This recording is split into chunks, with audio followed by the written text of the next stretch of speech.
serbisong dapat ipalaganap sa sambayanan. Lahat bibigyan po ang lalo na kung trabaho at pangkabuhayan ang kailangan. Ikaw at ako, mag-usap tayo. Kasama si Monchet Laranio. Halina't simulan ang talakayan. Mag-usap tayo.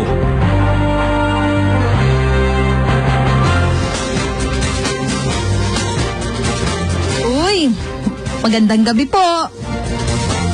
Bagong boses ba? First time ko po eh. Ako po muna pansamantala ang inyong makakasama sa programang Mag-usap Tayo. May mahalaga lang po kasing inaasikaso at dinaluhan ng ating mga may-ari ng programa na sina Ma'am Monchet Laranio at Sir Chris Laranio. Pero makakasama po natin ang isa sa mga may-ari nga po ng programa, si Ma'am Monchet. Nasa kabilang linya na po siya, Ma'am. Yes, good evening, Arian. Good evening, Ma'am. Maraming salamat at ikaw muna yung aming taong bahay.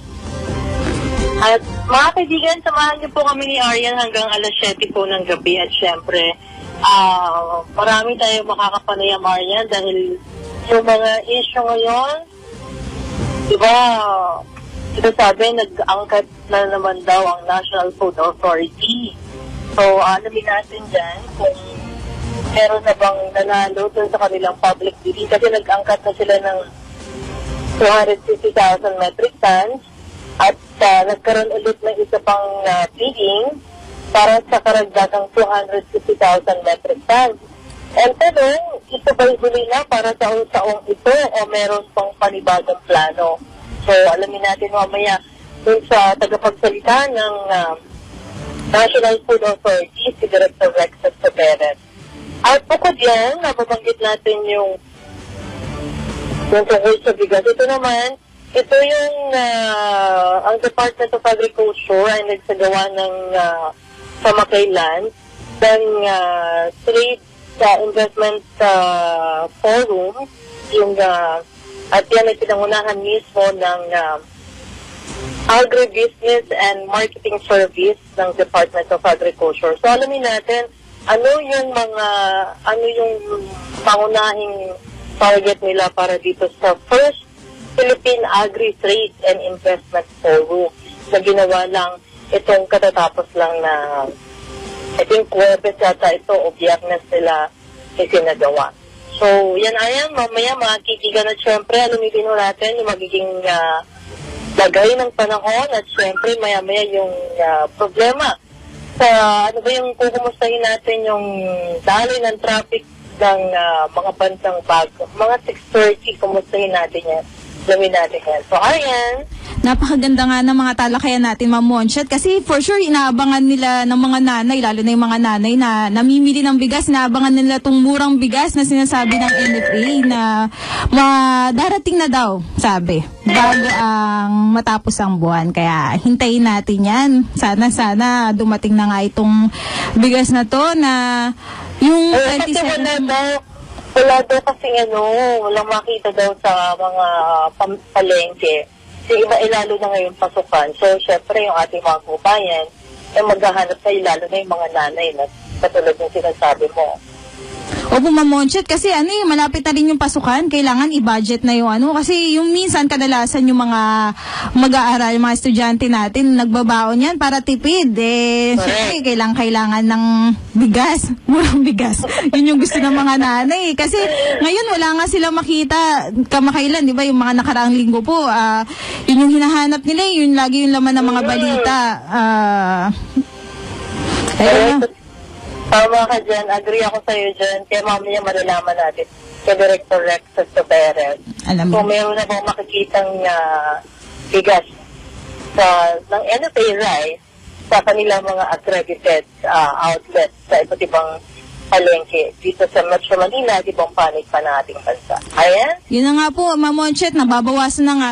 May iba lang tayo, Ma'am. Nababawasan na nga yung init ng panahon, siguro malapit na yung tag-ulan, malapit na kasi mag-June, malapit na magpasukan. Kaya alamin muna natin ang lagay ng ating panahon mula sa kay Ezra Bulkerin, ang Pag-asa forecaster. Ezra! Hello po, good evening sa inyo at sa lahat po ng nakikinig. Sa kasalukuyan po, easterlies, yung umiiral na weather system sa atin, yung hangin na nagmumula sa dagat Pasipiko na may dala na mainit at malinsangang panahon. Sa Metro Manila at sa lalalabing bahagi ng bansa, asahan natin yung magandang panahon, bahagyang maulap hanggang sa maulap yung mga kalangitan, liban na lang dun sa mga nararanasan natin mga isolated rain showers o yung mga biglaang buhos ng ulan. Dulot po yan ng localized thunderstorms from light to moderate rains at times heavy. Wala naman po tayong binabantayang sama ng panahon o LPA na maaaring makaapekto sa bansa for the next 3 days. Wala rin tayong nakataas na gale warning kaya't malaya po makakalayag yung mga kababayan nating mangingisda o yung may maliit na sakyang pandagat, pwede po silang pumalaot.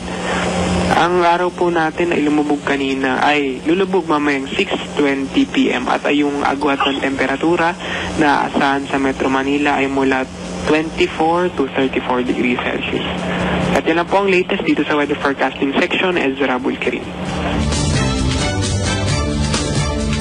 Salamat, Ezra.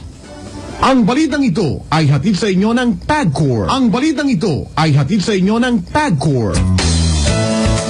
Balitang Agri, Balitang Negosyo, makabagong teknolohiya sa larangan ng agrikultura, tamang kaalaman. Mag-usap tayo. Para sa ating balitang balita, nakiisa ang dating Pangulo, ngayon Congresswoman Gloria Macapagal Arroyo, kay PAGCOR Chair Andrea Domingo sa opisyal na pag-turnover ng bagong school buildings sa 2 paaralan sa Pampanga na pinondohan ng PAGCOR.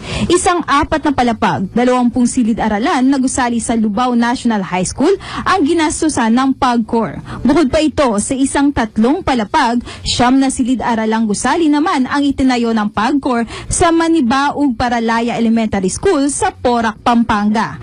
Ang mga bagong classroom sa LNHS ay gagamitin ng senior high school students na hindi na mag-a-adjust sa shifting schedules at hindi na rin makikihati ng mga silid-aralan sa junior high school students.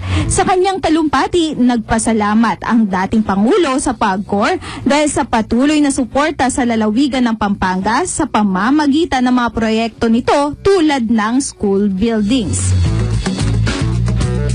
Sa ibang balita naman, tiwala si DNR Secretary Roy Cimatu na ang inilunsad nilang ETT o Ecotourism Tracking Tool ay makakatulong para i-monitor at i-evaluate ang mga aktibidad sa ecotourism sites sa bansa.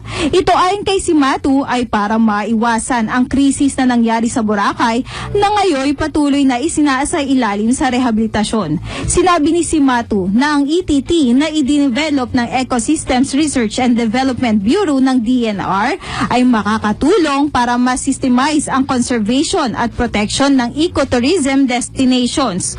Una nang inatasan ni Cimatu ang ERDB para magsagawa ng pag-aaral na tututok sa kapasidad ng ecotourism sites kabilang ang Boracay Island. Samantala, kulang na supply ng bigas, mahinang piso, tumataas na presyo ng oil products, better tax compliance ng local cigarettes at tumataas na consumer demand. Ito ang mga factors sa naitalang 4.5% na inflation para sa buwan ng Abril. Ayon kay Finance Undersecretary Carl Kendrick Chua, tumaas ang inflation dahil sa lokal at global factors.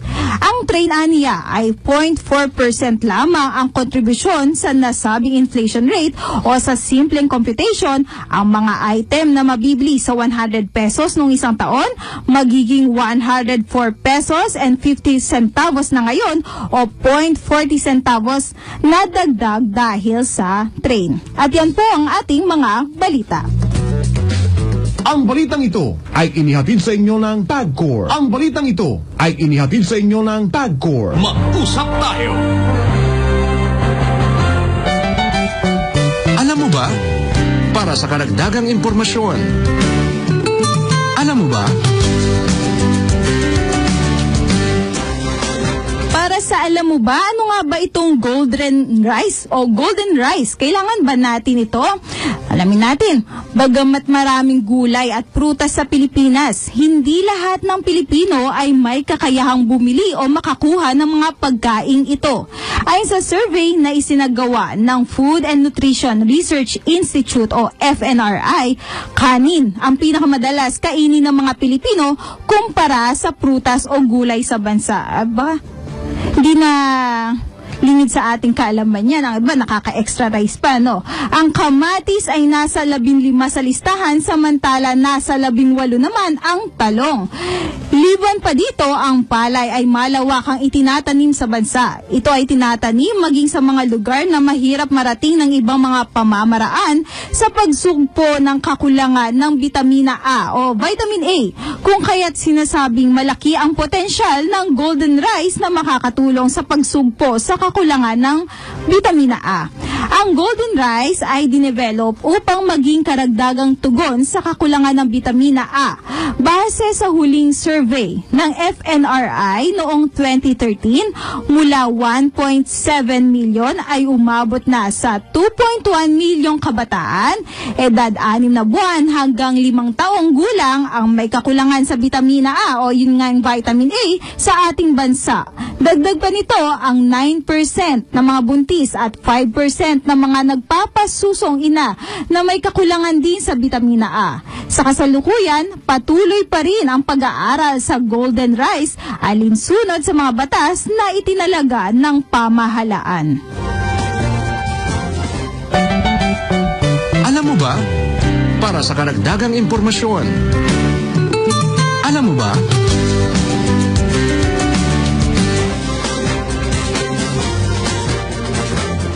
Ay na nga, hinihintay na lang natin ang isa sa mga kakapanayamin natin. Ma'am Monchet. Wala. Ay, Ayan. Opo. Oo, alam mo, Ayan, yung nabanggit mo kanina dyan sa golden rice. Diba? Yung sa alam mo ba? Opo. Oo, ano yan eh. Actually, medyo matagal na yung pinag-aaralan. At yung natatandaan ko, yung isang demo farm dyan sa Bicol, alam mo ba na sinira? Oo, sinira yan ng mga nagpo-protesta. So, ang nangyari ngayon, parang back to zero sila kasi tinitingnan nila kung yung pang golden rice ay safe siya para sa mga tao, sa atin. Kung makakapag-produce yan ng marami para sa commercial, yan ba ay magandang itutulot, lalo na sa mga bata. Kasi sabi nila yun nakakatulong para luminaw yung mata, at tapos yung basta marami yung mga sustansya na pwedeng makuha dyan sa golden rice. So, ang alam ko parang back to square one sila ulit kasi yung kanilang, yun sa demo farm lang, yun yung pero tuloy-tuloy pa rin naman yung pag-research nila. Kasi nga yung demo farm na ginawa dyan sa Bicol, yun nga, sinira ng mga tukol ng ilang grupo na ayaw dun sa golden rice. So, tabayanan natin yan kasi kung ano man yung magandang pumatapos at mapatunayan na maganda nga yung golden rice, pwedeng mag-mass production at pandagdag yan din sa magiging supply ng pagkain dito sa ating bansa. Opo. Opo. Ma'am Monchet, para magbigay ng karagdagang detalye sa atin, kung ano nga ba ang kalagayan na ng bigas sa ating bansa, nasa kabilang linya na ang hinihintay natin. Ito, napakasipag po nito kasi kahit tinatawagan po namin ito tuwing madaling araw nung nagde-desk pa ako kay Lakay or kay Sir Alex, ay very available siya lagi. Kung hindi man ay siguro may inaasikaso, pero nandito na po siya ang tagapagsalita ng NFA, si Director Rex Estoperez. Director. Ayan, at saka Miss Monchet, magandang hapon sa inyo. Hello. Ang ganda ng intro sa'yo ni Aryan. Oo, ay katayo naman, alam mo naman Monchet, ang ating upbringing pagdating sa media, hindi po pwedeng iwasan yung ating mga kaibigan or else kaaway mo yan lahat. Correct. Anyway, So, Director Rex, kumusta yung itong ginanap na meeting noong Wednesday? Yung ATM po ay yung government to private, bali open bidding yan. So, ang maganda yung mga presyo na in-offer sa atin at itong 250,000 metric tons na to ay darating yan sa July at August. Yan po ang second na importation natin. After the G2G, yung government to government na natapos din yun, 250,000 metric tons, darating na yung katapusan ng Mayo, bali next week at saka first week of June. So, by this time, dumating yan, yung kami nagpapasalamat din doon sa ating mga millers, doon sa kanang programa na tulong sa bayan, kasi pag pasok ng ating NFA rice sa mga pamilihang bayan, ay mag-withdraw na rin sila. Siyempre, mag-negotiate na rin sila dahil malaki hindi naman, may lugi rin sila doon sa kanilang tinulong sa atin. Pero, Director Rex, itong sa meron ng nanalong bidder? Meron na. Meron ng mga nanalo dyan kasi pipiliin naman natin lahat po ng puerto kasi natin, yung disport areas tulad ng Subic, tulad ng Poro Point, po tulad ng ating pong Iloilo, Bacolod. Yan po ay may mga lote-lote po yan kung ilan ang dadalhin nila doon. So may nanalo na ng mga private sector dyan at hinintay lang natin siguro yung notice of award. Kasi in-evaluate pa rin naman yun even though na alam natin na mababa ang presyo, may evaluation pa na gagawin dyan until such time may award natin doon sa mga private sector. Pero Director Rex, paano yung budget na inala ng NFA para sa panibagong importation na to? Mga 6.1 billion yan ang ating budget yan. Pero ang magandang balita dito, Ms. Monjet and Arian, yung ating pong bigas ng NFA, pag dumating yan ay hindi gagalaw ang presyo. Manatili siya sa 27 at 32. So, walang pagkasay ng presyo. Well, alam naman natin sa political commodity ang bigas at pangalawa, yan ang hinintay ng ating mga kababayan para ma-stabilize natin yung presyo sa pamilihang bayan. Pero tayo ba, namimili pa rin ba ang NFA ng alay sa mga lokal na magsasaka? Meron pumapasok na mga kukonti, pero hindi talaga, kung sinasabi kong konti, asin ko konti talaga. Pero hindi tayo pwede kasi mag-compete yung ating presyo sa mga private sector. Sa ngayon, patapos na yung ani, lalong-lalo na dito sa Central Luzon.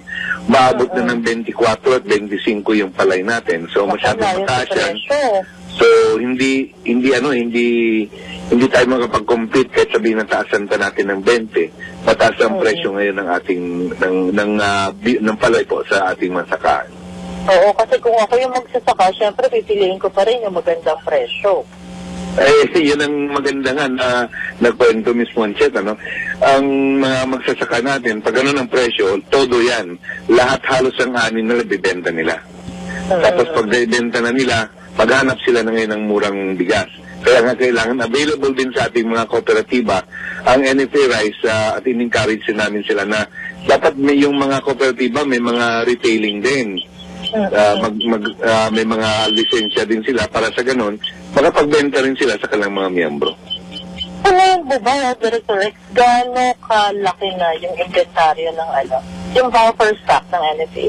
Ngayon, halos zero tayo ngayon. Wala tayong inventaryo ngayon. Magmula pa nung i-discern natin yun, mga end of March, no? Wala tayong inventaryo. Ang naiwan lang sa atin, yun yung mga pakonti-konti na pag may napampasok sa atin ng palay, ginigiling rin natin para kung may kailangan talaga kahit paano, konti man, may pambigay tayo dun sa mga nangailangan. Pero kung sabihin natin na masustain natin sa merkado, wala tayong inventaryo sa ngayon. So, swerte pa rin yung ating bansa kasi wala tayong calamity. Diba? Yun nga ang swerte namin, no? Swerte ng NFA at swerte ng pamahalaan at swerte, sama-tama yun, swerte ng ating bansa. Dahil kung nangyari yan na wala kaming inventaryo, maaasa tayo sa private sector which is masyadong mataas ang presyo nila. Pagdating doon sa ating kalamidad, heavily subsidized yung mga pangkalamidad natin na mga relief operations. So, malaki ang budget na kailanganin natin doon, pambili ng bigas sa private sector para lang sa mga calamity areas o relief natin. Pero ang sawa naman ng Diyos, at least wala tayong kalamidad sa ngayon pagdating pa ng ating bigas. which is kailangan tayo mag-build ng ating buffer stock. Pero sa last yung mag-umpisa ng third quarter hanggang last quarter, ito yung tag-ulan na sana naman walang malaking kalamidad na bumisita sa atin. So after nitong, so for this year, yung first half, that is 500,000 na ang... Papa. 500,000 tayo yung sa government to government. Well, mas earlier ang arrival niyan, last week of May and hanggang June yan, 15. Tapos ang another 250,000, July and August darating. Yung mga, wala pa tayong mga future plans, so wala pang mga proposals and recommendation. Kung mayroon pa bang kasunod yan, ang importante sa atin ngayon, may bigas tayo na pang-alalay dun sa ating mga kababayan. So, itong huling linggo ng Mayo, so inaasahan na yung arrival ng kukulang 250,000. So, sa bawat, ngayon, yung mga retail, yung NFA outlet nyo, makikita na yung 27 at saka 32 pesos. Tama po yung Ms. Monchet. Kasi, unahin natin yung priority ating mga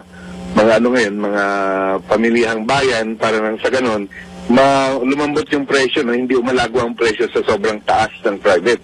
Kung andyan yung NFA. So, yun lang naman ang dinidepensa ng ating mga kababayan. Pero correct, meron bang may pumapasok ba doon sa minimum access volume? Meron pa yan. Pero sa ngayon kasi, alam mo naman ang minimum access volume, private din ang dating yan. Hindi rin naman pwede sa presyo ng NFA yan. At hindi pang NFA yung presyo na yung quality na pinapasok ng mga high-end pa yan, mga premium. So, nire-reprocess or repack dito, mas mahal ang presyo niya.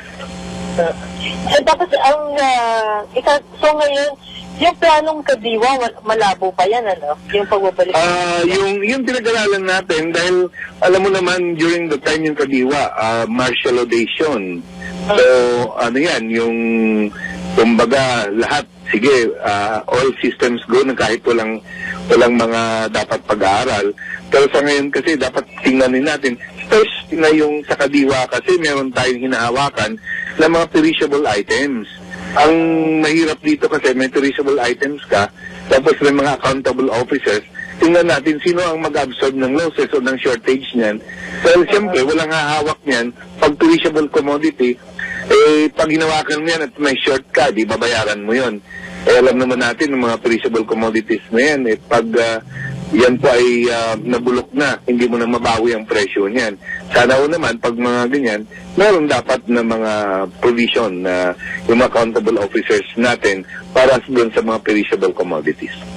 Correct, kasi ngayon, di ba, may mga kamakailan, parang ang Bureau of Customs, meron silang yung mga smuggled items na huli nila, at isa doon yung bigas. So, kumusta yung kampanya ng NFA kontra sa rice smuggling?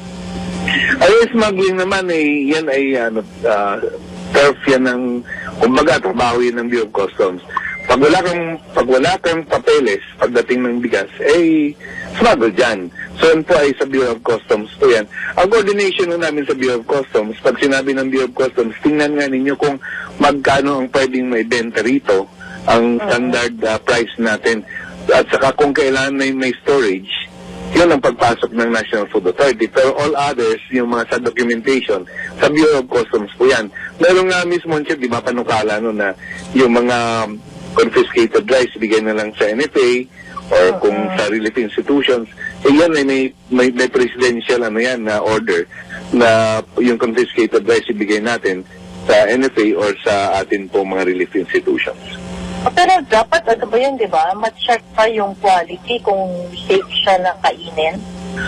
Oo naman. Meron kasi kaming, may mga storage kami, may mga bodega kami, na merong pina-imbak sa amin, nakiusap yung Bureau of Customs sa imbak sa amin. Kaya ang nangyari naman, mukhang tumatagal, merong mga mga umabot na ng ilang buwan, hindi natin baka mamaya niyan. Sabi ko nga, nung nag-meeting kami, baka mamaya niyan ay naluma at saka medyo hindi na maganda. Sabihin na naman nila na ang NFA meron nalulumang bigas. So sabi ko, we have to write ang Bureau of Customs na kung anong gagawin nila doon sa inimbak nila sa amin para nang sa ganun matanggal na doon sa pangabodega namin. Dahil for now, for 2 months ago, magmula nung Abril, no, nilinis kami ng mga bodega namin in preparation doon sa stocks natin na darating sa inangkat na bigas. Pero so far ngayon, wala yung pinapatabi ng BOC, wala na kayo. Ano yan, Manchep? Yung kung meron ng pinapatabi, may natitira pa bang pinatabi ang BOC? Wala na. Yun dito sa amin, sinabihan na namin, pero yung mga medyo alanganin na yung bigas, dapat i-withdraw na nila. At kung kanino i-dispose yan dahil hindi po pwedeng tumagal sa bodega namin at makamahawa naman yung bago namin stocks. Pagka pa ganyan, ano yung protocol nun, Director Rex? Pwede ibenta nyo, ano yung protocol nun pagka ganun? Pwede ibenta nyo na maging pera. Meron naman yan kasi, ang in fairness naman sa Bureau of Customs, kaya na hindi naman nila na-ibibenta kagad yan. Dahil may mga kaso pa. Siyempre, yung mga consignee niyan, magpoprotesta bakit yun na diniclare na smuggled, no? Yung mga walang dokumento. So, yun ang inintay rin nila para matapos yan. Pero sabi nga namin, mas maganda siguro yan, mas maganda pa yung bigas, ibenta nila, tapos i-scroll na lang yung account para sa kung sino mang manalo, ibigay yung proceeds nun. Pero kami naman, ang protocol po niyan, dapat meron kapag na-dispose yan through bidding or sale, dapat yan may approval pa rin ng Bureau of Customs at sa Department of Finance. Ayun. Ay, ihabol ko lang kasi malapit na yung pasukan, may nagpatanong lang ito. Magbibenta pa rin daw ba kayo ng 45 rice? Yung with iron? Ito kasi yung gusto rin namin sana ituloy yung programa na yan, no? Dahil ang acceptance level sa ngayon medyo okay na, no?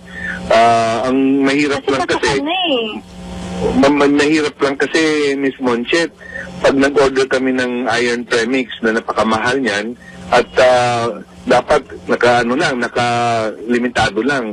Dahil pag nasira, mahal ang ating puhunan doon sa iron premix na yon para sa iron fortifiers. Maganda rin sana yan na programa na yan. At siguro, tama rin yung panukala mo. Dapat ang iron fortified rice patuloy natin sa mga kung baga hindi acceptable yan sa market, yung mga ayaw na bumili na hindi maputi, doon natin siguro introduce talaga yan at ituloy natin, i-sustain natin doon sa ating mga paaralan. Oo, kasi at least makakatulong yung dagdag sustansya para doon sa ating mga estudyante. So, tama po yun. Mas maganda siguro yun. Ibalik ulit namin. Thank you na dun sa sinabi mong yun para tingnan natin ulit dun sa ating drawing board kung kailangan natin ibalik yung iron fortified rice. Yung isa pa pala, meron, kasi diba dati nagpalabas kayo kung gaano karami ang nasasayang pagka hindi na uubos yung kanin, diba? Kasi meron nga kayong pinropose na kung pwede at least yung mga establishment, yung mga restaurant, pag-serve ng half cup ng kanin. Kasi di ba yung iba, isang cup ng kanin, hindi pa nauubos eh. So, nasasayang. Kumusta yung kampanya nyo doon? Patuloy pa rin yung ating rice conservation program na yan, na inumpisan during the time of Secretary Arthur Yap. Meron tayong mga campaign materials pa dyan. At conscious na rin yung mga tao ngayon na dahil sa mga naranasan natin ngayon, conscious na rin yung mga tao na hindi na nagsasayang ng kanin, no? Dati kasi hindi eh. Ngayon, like for example, kung ako lang tatanungin mo, pag sa mga restaurant, pag sinabi nila na ganito, pag hindi naman masyado, alam mo, hindi mo na maubos, pwede mo na pabawasan sa kanilang serving. So I think yung mga tao ngayon, alam na nila yung ating kampanya na yon, except that yung sabi mo na pag unli rice ka, siguraduhin mong maubos mo pag dinagdagan. Oo nga. Sayang naman kasi hindi rin mauubos. Yung alam mo naman iba na ngayon yung mga kabataan, hindi tulad ng edad ko na talagang noon pa sinasabihan ako huwag magsayang ng kanin. Ngayon kasi kahit butil noon, kailangan ubusin mo, simutin mo sa pinggan mo ngayon. Mukhang, lalo na pagkasama mo yung may kadate ka, pasosyal yun. Ikaw talaga. Gawin mo siguro, nung nag-date kayo ni Willis. Anyway, so Director Rex, ano yung pwede mong ipaabot sa ating mga kababayan, lalo na naghahanap pa rin ng NFA rice sa mga pamilihan sa iba't ibang palengke dito sa Metro Manila at maging sa iba't ibang panig ng ating bansa. Go ahead po. Yung sa ating mga kababayan, kami nagpapasalamat din sa inyo na yung parang para-paras tayo na nagtiyaga na maghintay nitong pag-angkat natin ng NFA rice, no? At yun ay darating po sa May 31, yung unang batch natin hanggang June po yan, tapos may kasunod pa na hanggang July and August po naman. At yan po unahin namin ang priority natin sa ating mga pamilihang bayan para at least yung presyo naman ng commercial natin medyo lumambot. Doon naman sa ating mga ating mga partners, doon sa ating pong tulong sa bayan project na pinangako nila kay Pangulo na nagbigay ng 39 pesos doon sa ating mga pamilihan.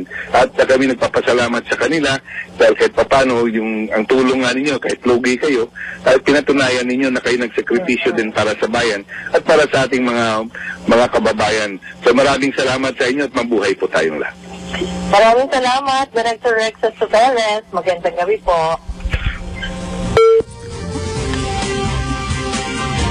Ayan, maraming salamat nga kay Director Rexas Perez. Ma'am Monchet, nasagot na siguro yung matagal ng katanungan, matagal na paghihintay ng mga gusto na makabili ng bigas. Ayan, darating na daw bago matapos ang buwan.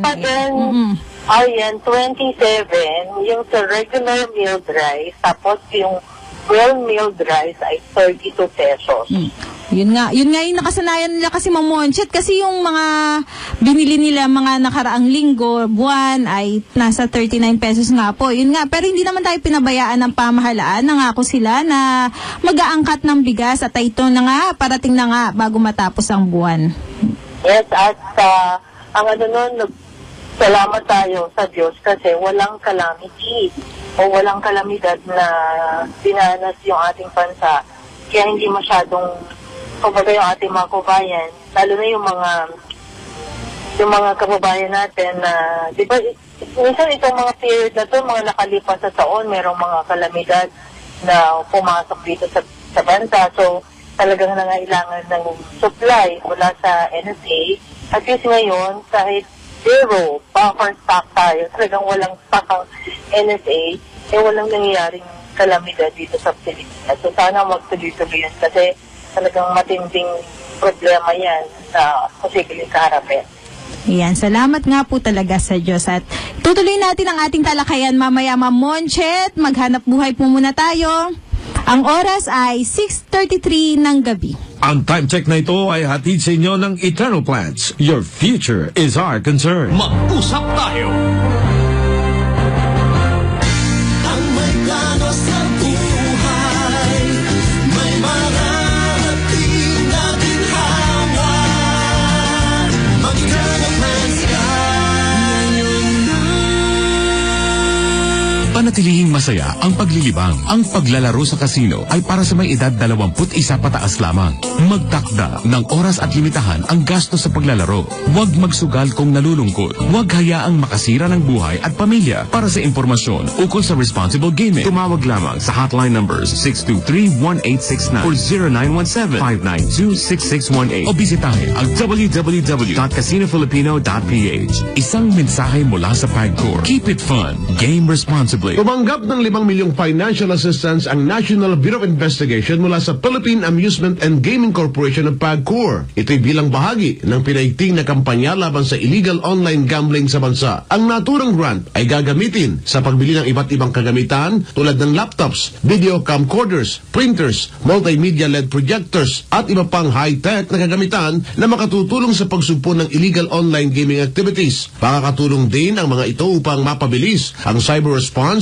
cybercrime investigation, and cybersecurity. Ayon kay PAGCOR Chairman Andrea Domingo, importante ang ganitong matitibay na kolaborasyon ng mga ahensya ng gobyerno. Dagdag pa niya, tutulong ang PAGCOR sa abot ng makakaya nito upang masugpo ang illegal na sugal. Samantala, lubos ang pasasalamat ni NBI Director Attorney Dante Geran sa tulong na ipinagkaloob ng PAGCOR. Binigyan din ng NBI Chief ng naturang financial grant ay gagamitin ng wasto at naaayon sa napagkasunduang mga panuntunan. Isa sa mga taunang proyekto ng DWIZ 882 at ng Aliw Broadcasting Corporation ay ang pagkalinga sa mga kapuspalad nating mag-aaral. Kaya't sa Hunyo 8, Biyernes, ang DWIZ sa tulong ng aming mga sponsors ay mamimigay ng mga school bags at mga gamit pang eskwela sa may 450 grade 4 pupils ng Payata C Elementary School, Quezon City. Bukod dyan, may seminar at storytelling din ang DWIZ habang ang mga mag-aaral ay pinagsasaluhan ang inihandang pagkain para sa kanila. Panatilihing masaya ang paglilibang. Ang paglalaro sa kasino ay para sa may edad 21 pataas lamang. Magtakda ng oras at limitahan ang gasto sa paglalaro. Huwag magsugal kung nalulungkot. Huwag hayaang makasira ng buhay at pamilya. Para sa impormasyon ukol sa responsible gaming, tumawag lamang sa hotline numbers 623-1869 or 0917-592-6618 o bisitahin ang www.casinofilipino.ph. Isang mensahe mula sa PAGCOR. Keep it fun. Game responsibly. DWIZ 882 ang himpilang naghahatid ng mga balitang sigurado sa Balitang Todo Lakas, Ratsada Balita, IZ Balita Nationwide at Siyasat.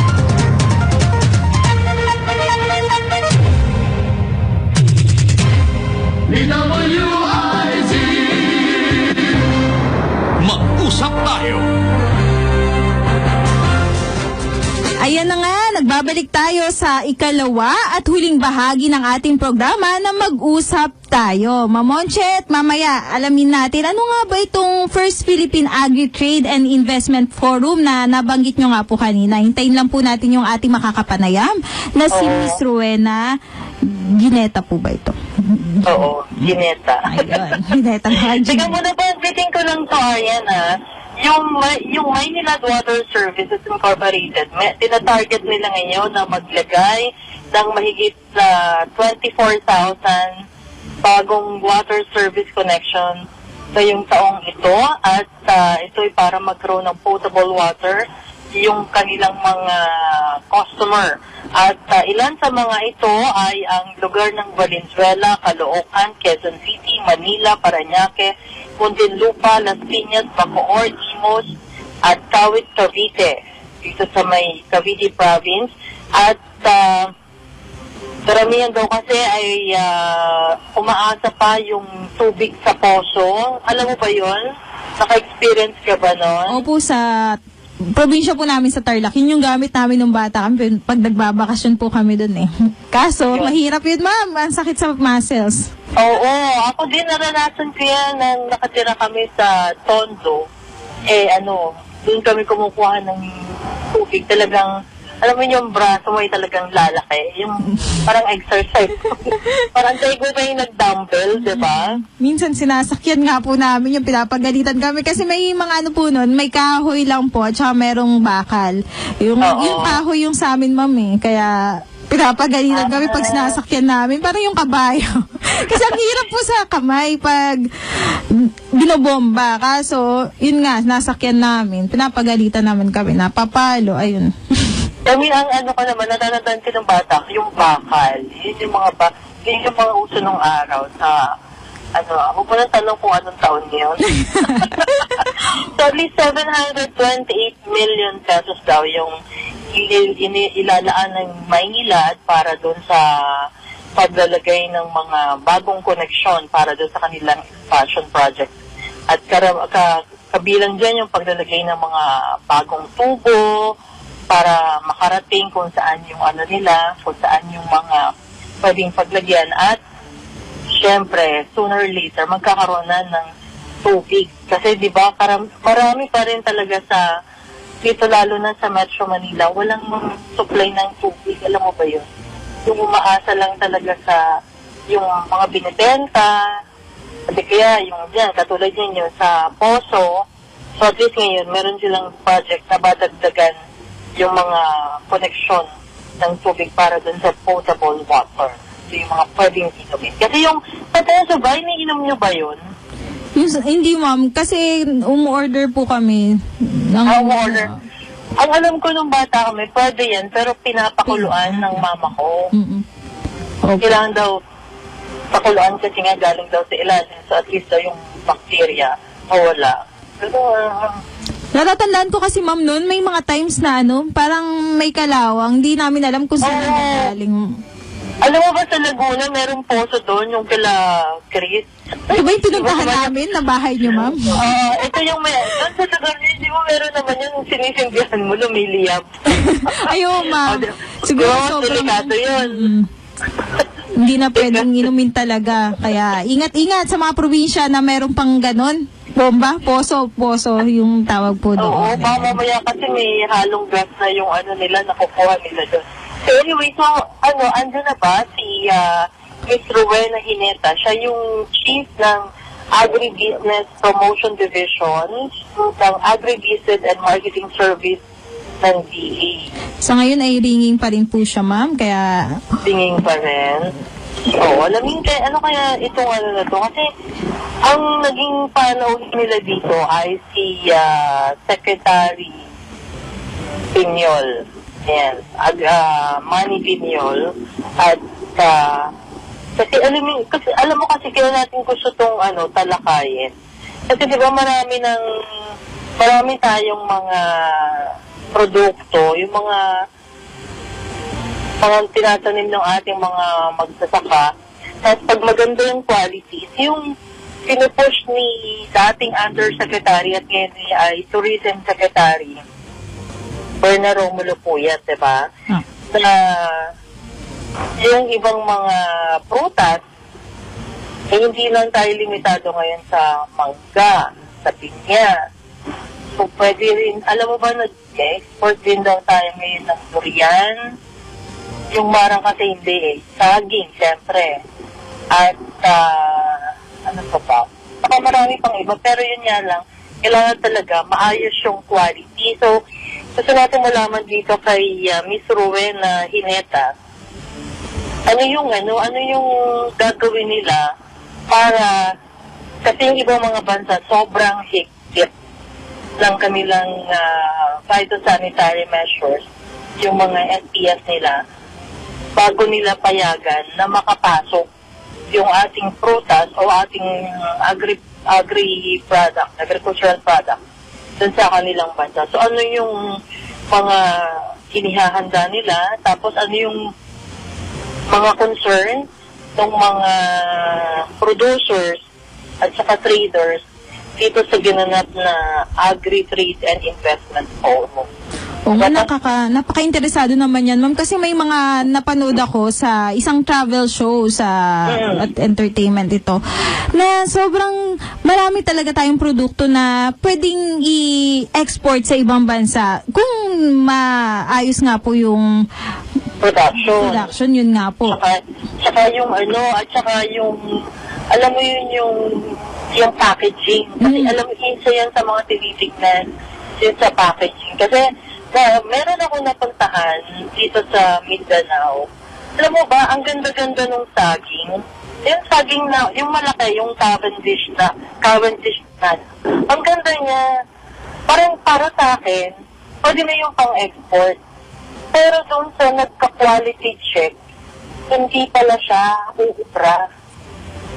Ano nangyari, yung saging na yun, hindi siya pang-export. So, naka-separate siya dun sa mga pwedeng pang-export. Hinayang na hinayang mo kasi parang ganun ka tindi para, alam mo yun, yung kanilang ganun ka-stricto na hindi mailalabas pa sa dito sa Pilipinas. Kung merong mga, kahit isang patiking na pwedeng maka-apekto dun sa kalidad ng prutas, hindi siya pwedeng export. So, ano yung mga pwedeng itulong ng pamahalaan? Kasi lalo na kung hindi naman talaki, di ba? Meron nga kami naging guest dyan ni Chris ano yun? Siya naman, parang process, niya.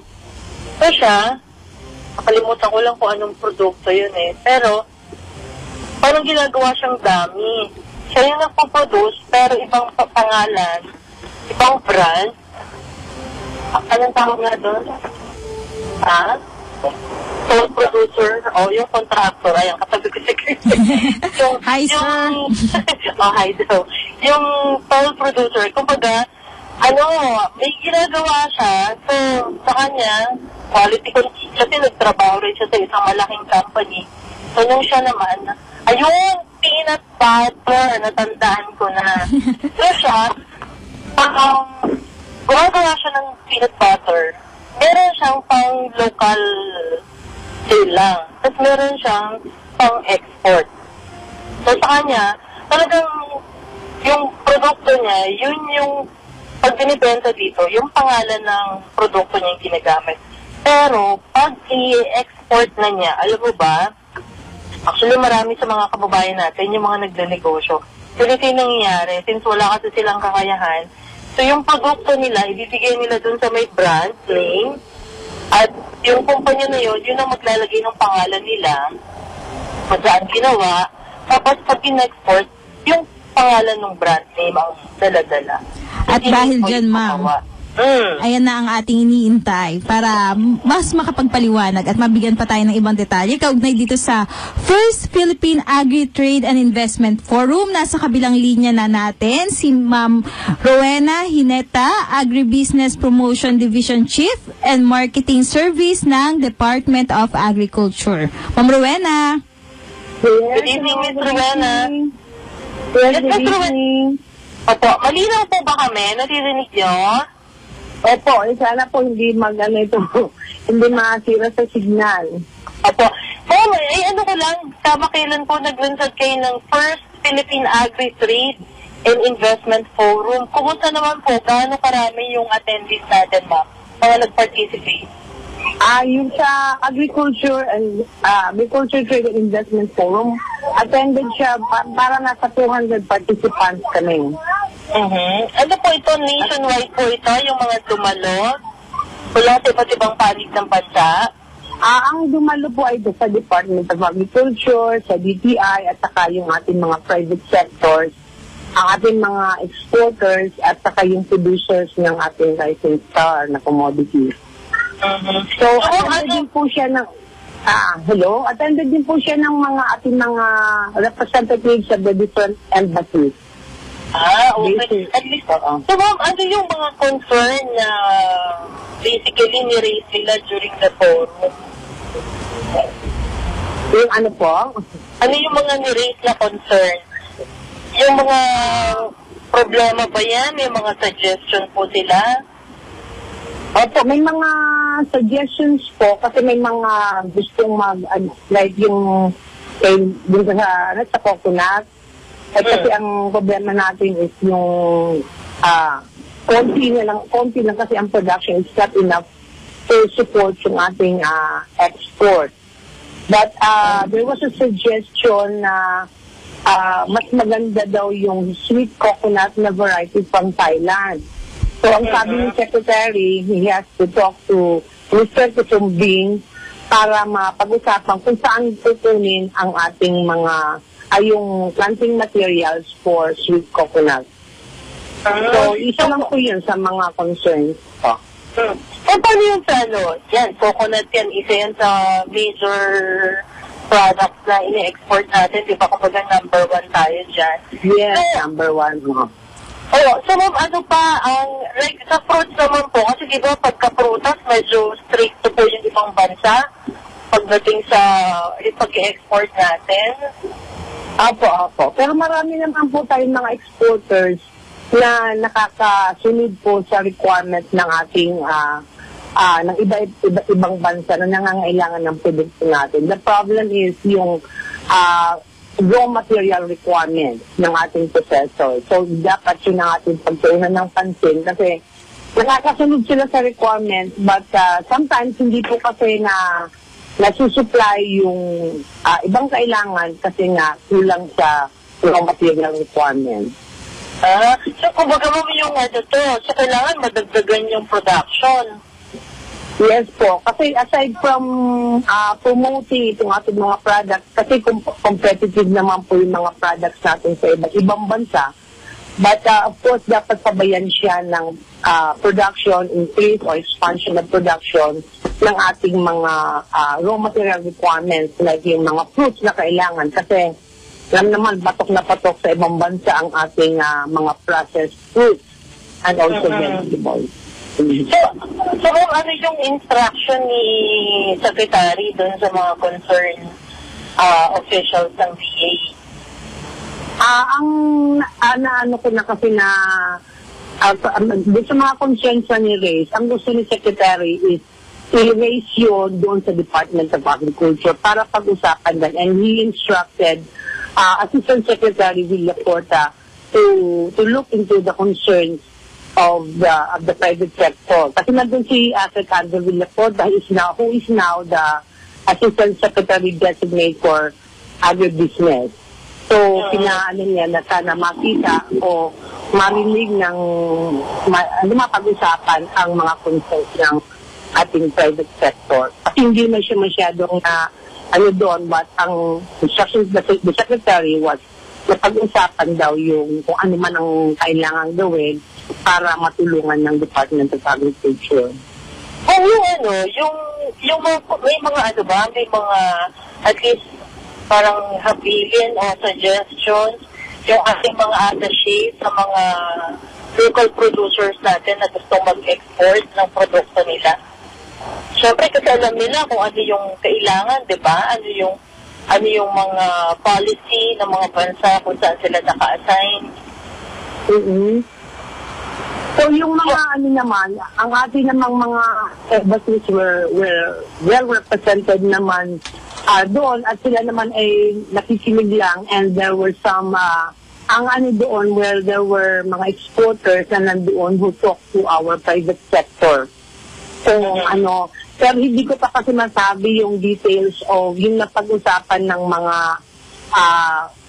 ng foreign businessmen sa yung ating private sector dito sa Pilipinas, kasi the B2B networking was led by the Export Marketing Bureau of the Department of Trade and Industry. Kasi partnership, yun naman na partnership ito ng Department of Agriculture and the Department of Trade and Industry na activity.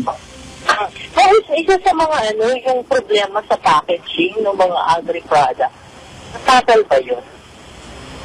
Although hindi siya nabanggit doon, but it is one thing na ina-address natin. Kasi ang iba naman ng ating mga exporters ay okay naman yung kanilang packaging, nakakapasa naman. Ito lang ating mga small enterprises, ito ang kailangan natin pagtuunan ng pansin. Kasi yung mga exporters naman natin, competitive naman yung products yun sa labas. So, and they are trying naman to improve every now and then yung kanilang packaging. So the DTI is always there to help yung ating mga exporters. And of course, DA collaborates with DTI ang mga concerns na ganito. Ito bang, itong Agri-Trade Investment Forum, masusundan pa ba ito? Kung naging successful yung first attempt nyo, kung masusundan po malamang. Oo, first ever ito at sana ay, we are hoping na masundan ito, but of course we will be getting the instruction kay Secretary Piñol kung ito ay masusundan pa, and there is even a request of the Russians for an agribusiness investment forum, but of course we will get the instruction from the Secretary. Okay. Kumusta naman yung tienda nyo? Yung sa tienda, okay naman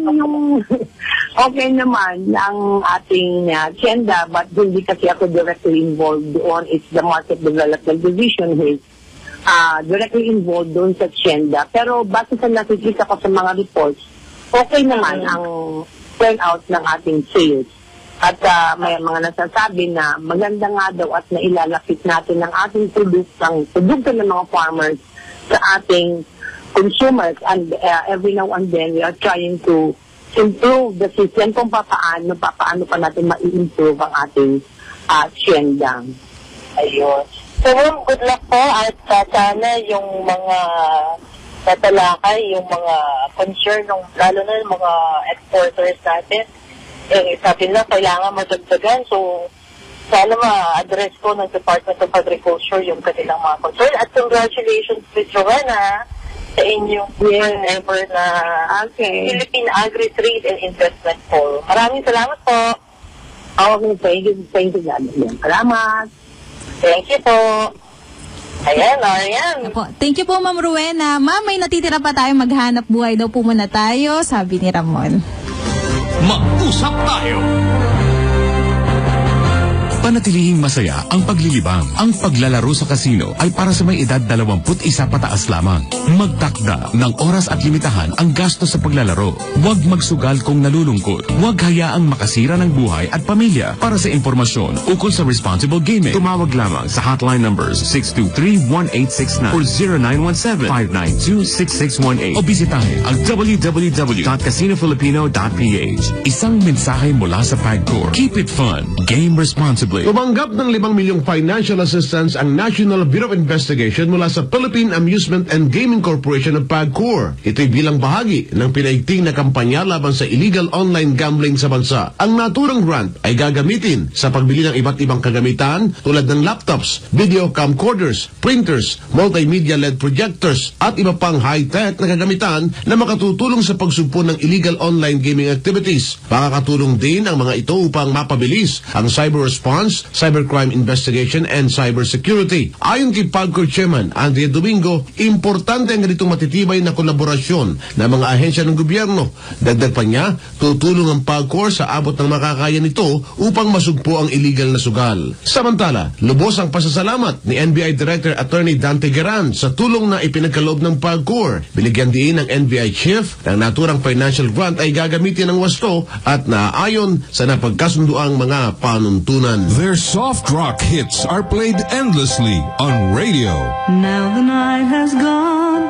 Now the night has gone away. The ageless ballads of Air Supply. Here I am. Air Supply performs live at the Santa Rosa Sports Coliseum, Santa Rosa, Laguna, May 31. I'm all out of love. I'm so lost without you. Sing along with Graham Russell and Russell Hitchcock, May 31 in Santa Rosa, Laguna. Two less lonely people in the world. Tickets available at SM and smtickets.com. Air Supply live in Santa Rosa, Laguna from Ovation Productions and DWIZ 882. To be what you want. Ang may plano sa buhay, may marating na ginhawa. Mag-turn up and sky. Ngayon na. Panatilihing masaya ang paglilibang. Ang paglalaro sa kasino ay para sa may edad 21 pataas lamang. Magtakda ng oras at limitahan ang gastos sa paglalaro. Huwag magsugal kung nalulungkot. Huwag hayaang makasira ng buhay at pamilya. Para sa impormasyon ukol sa responsible gaming, tumawag lamang sa hotline numbers 623-1869 or 0917-592-6618 o bisitahin ang www.casinofilipino.ph. Isang mensahe mula sa PAGCOR. Keep it fun. Game responsibly. Mag-usap tayo. Ayun na nga, Ma'am Monchet. Yes, ayan. Ay, diba? Isang oras na pala yun. Yung talakayan ngayon, napakaganda po ng ating talakayan ngayon. Salamat po pala sa opportunity kasi ma'am, first time kong sumama sa inyo at malaman yung mga ganong klaseng kalaman tungkol sa sektor ng ating agrikultura. At Ayan. saka hindi ka, bagong nagpo-programa, diba? Kasi sinamahan niyo po ako, tsaka nyo pong kasama magprograma. Kaya, salamat, ma'am. Salamat po. Oo, gano'n na. Umpisa lang niya, tutuloy magkakasama. Gusto ko din po magpasalamat, ma'am, sa lahat po ng sumama sa atin sa FB Live. Hindi ko po kayo mabati lahat, pero salamat po sa lahat ng comments nyo and sa support. sa support na binibigay nyo. Ayan po. Mababasa ko yan mamaya. No? Opo. Ay, bago ko makalimutan, happy 18th birthday kay Isabel Nicole Tarut. Ayan. At yun yung aming pupuntahan na party. Late na ata ako. Ingat po. Maraming salamat kay Juday, kay Cristel, at sa'yo kay Mon, at sa iyo, Arian, sa iyong pagpupo dyan sa aming programa habang kami ay nandito sa labas. So, mga kaibigan, next Saturday po, ayun, live na live kami at mga panibagong issue na naman ang tatalakayin namin sa programang Mag-usap Tayo. So, Arian, maraming salamat sa ngalan po ni Chris Laranyo. Ito po si Monchok Laranyo. Magandang gabi po sa inyo lahat.